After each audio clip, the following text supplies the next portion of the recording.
Assalamu alaikum viewers. I hope you are all well.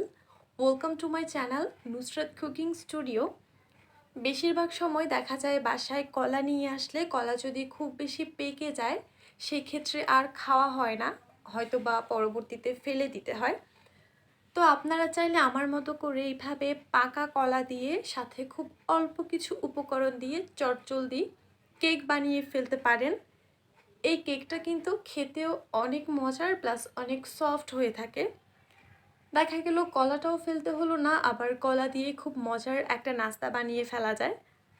So আশা করছি আমার আজকের recipe আপনাদের ভালো লাগবে। যাই হোক, কথা না বাড়িয়ে চলুন এবার মূল রেসিপিতে চলে যাই।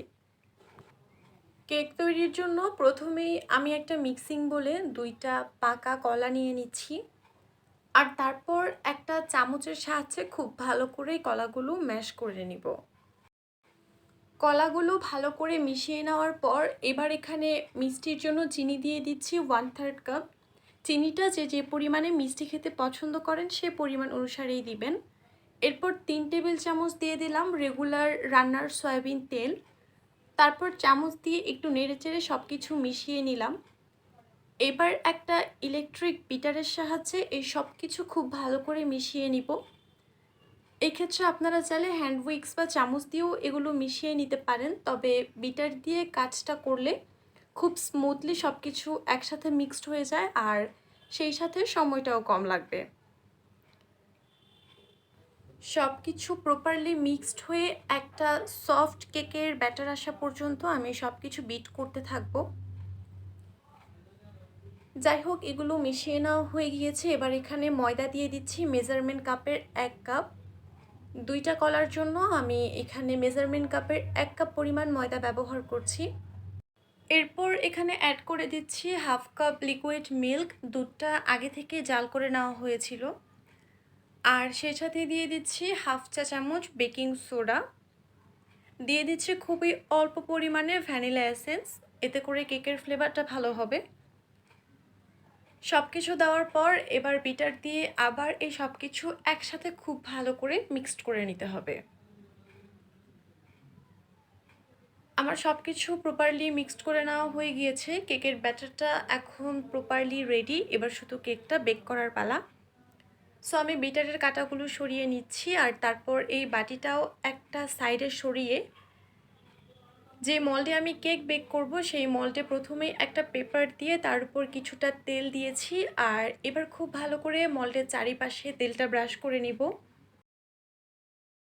মল্ডে তেল ব্রাশ করে নেওয়া হয়ে গেলে এবার এখানে কেকের ব্যাটারটা দিয়ে দিচ্ছি। এরপর কেকটা বেক করার জন্য ডিরেক্ট চুলায় চলে যাব। চুলায় একটা পাত্র বসিয়ে তার উপর আমি একটা স্ট্যান্ড বসিয়ে দিয়েছি। এইবার চুলার আঁচ মিডিয়ামে করে হাঁড়িটা ঢাকনা দিয়ে বন্ধ করে 4 থেকে 5 মিনিট একটু প্রিহিট করে নিব। 4 কিংবা 5 মিনিট পর এবার ঢাকনাটা সরিয়ে নিচ্ছি। এরই মধ্যে হাঁড়িটাও গরম হয়ে এসেছে। এবার এখানে খুব সাবধানে কেকের মলটা বসিয়ে দিব। এ পর্যায়ে চুলার আঁচ খুব বেশি হাই কিংবা খুব বেশি লোতে রাখা যাবে না, মোটামুটি একটা মিডিয়াম হিটে কেকটা বেক করতে হবে। আর ঢাকনার গায়ে যদি কোনো ছিদ্র থাকে সেটাও অবশ্যই এরকম একটা কাগজ দিয়ে সিল করে দিতে হবে। আর এভাবেই কেকটা বেক করব 30 থেকে 40 মিনিটের মতো। এরই মধ্যে আমার কেক প্রপারলি বেক করা হয়ে গিয়েছে। আমি অফ ক্যামেরায় একটা কাঠি দিয়ে চেক করে নিয়েছিলাম। সো কেক যেহেতু প্রপারলি বেক করা হয়ে গিয়েছে, এবার আমি নামিয়ে নিচ্ছি। আর যদি আপনাদের মনে হয় বেক করা হয়নি তাহলে আরও 5 থেকে 6 মিনিট কেকটা চুলায় রেখে দিবেন, তারপর নামিয়ে নেবেন। যাই হোক, আমি অফ ক্যামেরায় কেকটা মল্ড আউট করে নিয়েছি। এবার শুধু কেটে আপনাদের সাথে শেয়ার করছি। কেকটা খেতে আসলে অনেক বেশি সফট ছিল আর সেই সাথে খুব ফ্লেভারফুল ছিল। আমার কাছে অনেক ভালো লেগেছে। আমি আশা করব আপনারাও বাসায় ট্রাই করবেন, আপনাদের কাছেও ভালো লাগবে। যাই হোক, আমার আজকের ভিডিওটা যদি ভালো লাগে অবশ্যই ভিডিওতে একটা লাইক দিয়ে এবং কমেন্ট করে জানিয়ে দিবেন।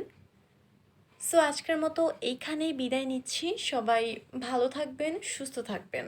Thank you for watching my video. আল্লাহ হাফেজ।